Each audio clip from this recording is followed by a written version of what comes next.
يا صباح الخير وصباح الجمال على عيون احلى اخوات في الدنيا. ازيكم عاملين ايه؟ يا رب تكون دايما بخير. النهارده رجعنا فيديو جديد، والفيديو بتاعنا النهارده روتين.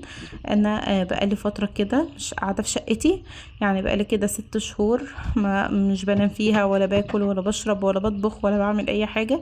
لكن البيت كنت بدخل البيت اجيب حاجه كده اللي هو ايه، مش قاعده مستقره فيه، لان انا كنت قاعده في بيت حماية لأسباب برضو هحكيها لكم. لو حابين تعرفوها اكتبوا له في التعليقات، وما تنسوش بقى إذا عجبكم الفيديو تحطوا لايك على الفيديو وتقولوا لي بتتابعوني منين، عشان بحب أرحب بمتابعين وحبايبي وأعرف هما بيتابعوني من أي دولة. بصوا بقى، انا كده لسه داخله الاوضه دي، اوضه النوم، اول مكان طبعا هرتبه في الشقه عشان اول مكان هنستخدمه في الشقه. انا برضو مش هطبخ في الشقه ولا هعمل اكل هنا خالص، انا برضو لسه قاعده في بيت حمايه. بس الفكره ان انا هنام هنا، يعني خلاص ثبت هنا وهقعد هنا بعد معظم اليوم يعني. لكن قبل كده ما كنتش بدخل الشقة غير ان انا اخد حاجة من التلاجة او الفريزر وبس كده. فساعات بقى كان ولادي بيجوا معايا يشيلوا حاجة من مكانها، يوقعوا حاجة، فهتلاقوا ايه، الدنيا مبهدلة شوية. خلاص بقى فاضل يوم واحد وهنيجي نبات هنا في الشقة. فانا قلت كده اجي اديها تنظيفة عميقة، وانتوا شايفين الدنيا مطربة خالص لان شقتي في الدور الاولاني، فهتلاقي كل حاجة بالتراب بايظة خالص. في بداية الفيديو كده شفتوني وانا بحط المنظف، انا قلت لكم المنظف اللي كنت عاملاه في الفيديو اللي قبل ده منظف 10 في 1. تحفة يا بنات في تنظيف اي حاجة، في الاتربة، في الدهون، في الارضيات، في الخشب، في كل حاجة. عندك اطباق كده او محطوطة في المطبخ ومجلمطة كده من بخار المطبخ، بس نقعهم في شوية منه هيخليهم تحفة، بيلمعوا كأنهم لسه شارياهم مستخدمتهمش خالص. ايه رأيكم بقى في منظر الطبيعة كده من الشباك؟ بجد المنظر هنا الواحد كده أما نفسيته بتكون وحشة شوية بيروح فاتح الشباك كده وقاعد، او طالع في الجنينة بره بكرسي كده في شوية طراوة كده. مش عايزة اقول لكم والله العظيم، مع كوباية شاي بقى ايه، والدنيا بتبقى جميلة خالص. مفيش احلى من العيشة في الارياف، هدوء، نقاء، جمال، طبيعة. يعني مش عارفة انتوا زيي برضو بتحبوا العيشة في الطبيعة وفي الريف، ولا بتحبوا عيشة المدن؟ هي عيشة الريف اي، بس مش حلوة في حاجة واحدة، انك انت بتكوني بعيدة عن المدارس، المستشفيات، الماركتات، الحاجات دي. صعب جدا عشان انا اخد حاجة او راح اسوق او كده واجيب حاجة طلبات للبيت. لازم يوم في الاسبوع بنزل اجيب كل حاجتي، ما ينفعش ان انا كل يوم اروح، طبعا بتبقى فرهضة وكمان مشوار، فبتبقى صعب شوية. فحاول كده اجمع كل حاجتي خلال الاسبوع في ورقة، وانزل يوم في الاسبوع اسوق كل حاجة واجيب كل حاجتي، من لبس بقى، الشوزات، لاكل، شرب، كل حاجة. تمام. وكمان المدارس بعيدة عننا، فبرضو ديت حاجات صعبة شوية. وطبعا لما من حد من الأولاد بيتعبوا كده بنروح برضو مشوار، فديت عيشة الأرياف بتكون صعبة. وطبعا الحاجات دي مش دايما باستمرار بنحتاجها، بس الهدوء والعيشة في الأرياف جميلة طبعا. تمام. عايزه اقول لكم بقى ان التكييف بتاعنا من سنه ما ركبناه ما عملناش ليه صيانه دوريه. ورحت بقى شلت الستاره، شايفين القرف اللي الستاره عايزه تتغسل، حطيتها في الغساله ونضفتها، شلت الفرشه. والمرتبه دي عايزه اقول لكم ان هي والله العظيم النوم عليها مش مريح ابدا ابدا، لان نوعيتها مش كويسه. ان شاء الله ادعوا لي كده في المستقبل، ربنا يرزقني ان شاء الله واغيرها باذن الله. تمام. فشيلت كل بقى الفرش لان ده كله متطرب. الشنطه دي كان معايا، كنت واخده فيها حاجات من الزيوت والميك اب والحاجات دي في بيت حماية كنت بستخدمها هناك، فانا جبتها معايا كده. وهنشيل مفرش التسريحه ونرتب الدنيا دي كلها مع بعض كاننا لسه بنفرش الاوضه من اول وجديد.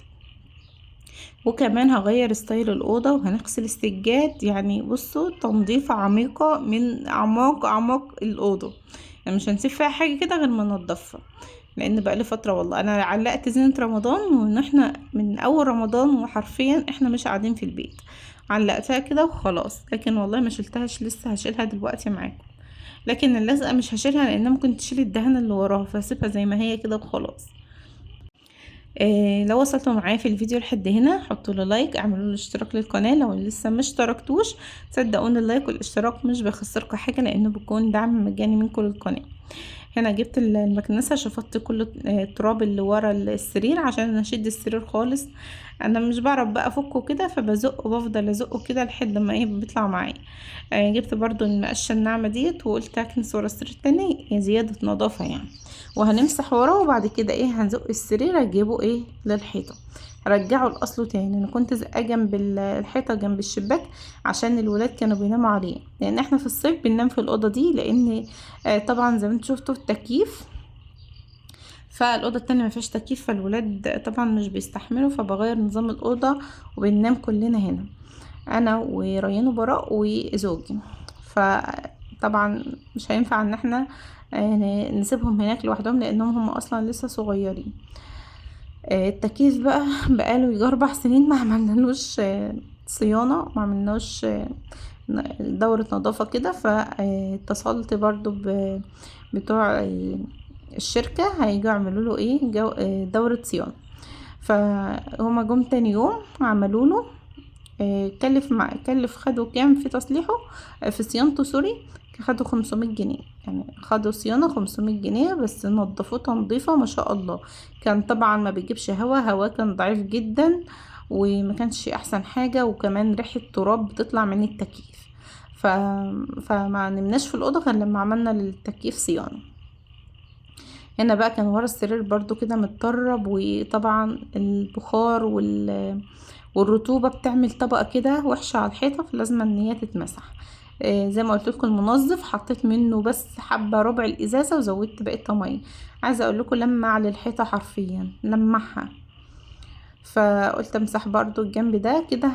انا بحب انضف الاوضه من جوه لبره مش من بره لجوه، تمام؟ عشان ايه نطلع كده بالتنظيفات. وتحت تحت التكييف فاضي، فبالتالي لما يجي يعملوا صيانه هيظبطوا الدنيا. وكمان الجنب ده وجنب الدولاب مسحته من هنا. عايزه اقول لكم طلع بلاوي والله، وحتى الوزره بتاع السيراميك دي بيبقى عليها تراب جامد قوي. فنضفت كل ده. ما تاخدوش بالكم من حرف من اسمي مكتوب فوق السرير. جوزي كان عاملهولي في الفرح، هو اللي كان عاملهولي كده كزواق في يوم الفرح. بقاله دلوقتي داخلين في 9 سنين اهوت لسه مكتوب زي ما هو. احباب الله طبعا لما كبروا ما سابوهوش في حاله، كل شويه كانوا يشدوا منه حته لما قطعوا منه كذا جزء، لكن بقاله 9 سنين ما شاء الله متحافظ عليه. لو عايزين بقى تعرفوا انا عايشه في بيت عيله، عايشه لوحدي، عشت عامله ازاي، اكتبوا لي كده في التعليقات عن اي سؤال حابين تسالوه، وانا هتكلم لكم عليه في كل فيديو ان شاء الله ننزله، مش بس هرد عليكم في التعليقات. المكتب ده بصوا ملوش لازمه هنا في الاوضه. انا كنت حاطاه ايام ما كنت في الجامعه، كنت بذاكر عليه وكده، وبعد كده جوزي كان بيشتغل عليه احيانا، ف ما عادش لي لازمه بصراحه. فهشيله من الاوضه هنا لانه مضيقها جامد. هوديه بقى في اوضه ريان وبراء عشان لما يكبروا باذن الله شويه كمان يذاكروا عليه. كنت حاليا جايبه لهم ترابيزه صغيره كده من اللي هي بتتحط على الارض، وبيقعدوا يكتبوا عليها الواجب وكده وبيذاكروا عليه. طبعا التسريحه وما ادراك ما التسريح. عايزه اقول لكم الرطوبه مبهدله الناحيه دي ليه، لان هنا الجنب ده جدار الحمام، فالرطوبه بقى عامله في الدهان موقعاني.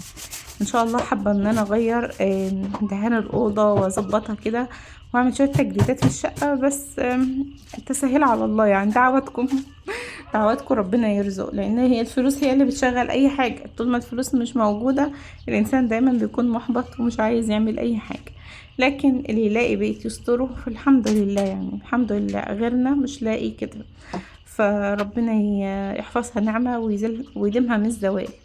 عايزه اقول لكم كمان ان الشقه اللي في الدور الارضي دي بتبقى صعبه في الاتربه في كل حاجه، يعني فيها مش شايفه مميزاتها اقل من عيوبها، يعني عيوبها كتير قوي. فنفسي ان انا انقل بصراحه من الشقه دي، لان انا مش مرتاحه فيها. مش مرتاحه مش من ناحيه اللي شغلها كتير، بيطلع لي فيه فرن في الشقه، بوظولي كذا مره الغساله بصراحه وصرفت عليها كتير. حاجات ياما حاجات ياما، اتربه، عدم امان، مركبه بتاع حديد على الشبابيك عشان زياده امان يعني. ما عنديش بلكونات خالص، فالبلكونه دي بحسها ان هي عمود الشقه. انا بحس ان يعني ما اطلع كده في البلكونه واقعد ديت بتبقى كميه رفاهية بالنسبة لي كبيرة قوي. بحبها قوي، بحب البلكونة. بحب اقعد دايما كده واحط كرسيين، كوباية شاي كده بعد واحد ما يخلص. حلوة، فعشان كده مش حابة الشقة دي يعني. بس ده المتاح دلوقتي.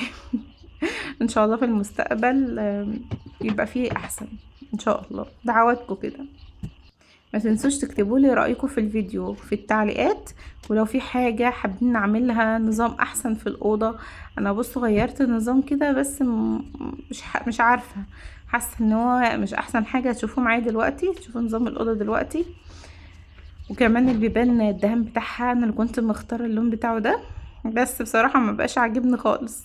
يعني انا شايفة ان اللون اللي هو لون الدولاب ده يبقى احسن، اللي هو البني او العسلي، بيبقى حلو قوي في البيبان.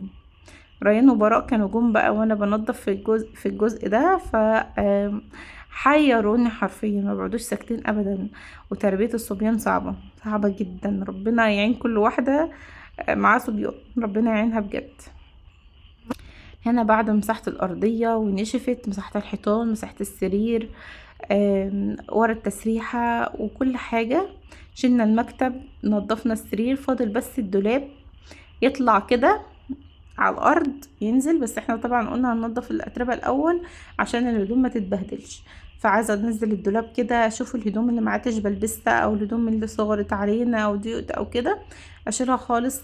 ممكن اديها لحد او اتصرف فيها، وارص الدولاب بتاعي كده. الادراج بتاعت الكومودينات، الحاجات ديت برضو عايزة لها فيديو كده لوحدها. دعواتكم كده، دعواتكم، وربنا ييسر لنا الحال. وان شاء الله انتظروا الفيديوهات الجايه، هقول لكم نصايح، هنعمل كمان ماسكات وحاجات حلوه مع بعض. شفت الروتين بتاع الطيور قبل كده، تنزلوا في الفيديوهات اللي قبل كده كنت عامله روتين عند الطيور حلو قوي، متاكده ان هو هيعجبكم لانه جاب نسبه مشاهده مقارنه بان القناه لسه بادئه حلوه جدا. حاجات كتير يعني. بصوا واحده واحده، مش لازم نبدا بعزم قوي يعني، بالراحه. الباب هنا برضو مسحته، الدولاب مسحته من كل الجوانب، الشباك اتمسح، كل حاجه حرفيا بقت الاوضه ريحتها نظيفه كده وحلو. نرش المعطر بتاعنا بقى وبس كده. خلاص خلصنا. فرشة السرير، الكومودينات حطيتها، شلت فرشة التسريحة وكده غسلتها، وهفرشها بقى وارص التسريحة بتاعتي، ويبقى كده الدنيا بقت فل الفل معايا. وانتظروا فيديو جديد ان شاء الله بقية التجهيزات. وشلت السجاد هغسله برضو، عايزة اجيب حفاظات، والله حاجات كتير نفسي فيها اجيبها. دعواتكم. هنا اصلا عند الدولاب الضلفة اللي في النص دي زي ما انتم شايفين كده، مش صعب قوي فتحها وقفلها، فبحب افتحها نص فتحة كده واسيبها مفتوحة، فده برضو مش حاجة كويسة. هنا برضو بحط الشماعة بتاع الفوطة، بس هي فيها رجل مكسورة، طلعتها لحد ما النجار يجي ويظبطها لي.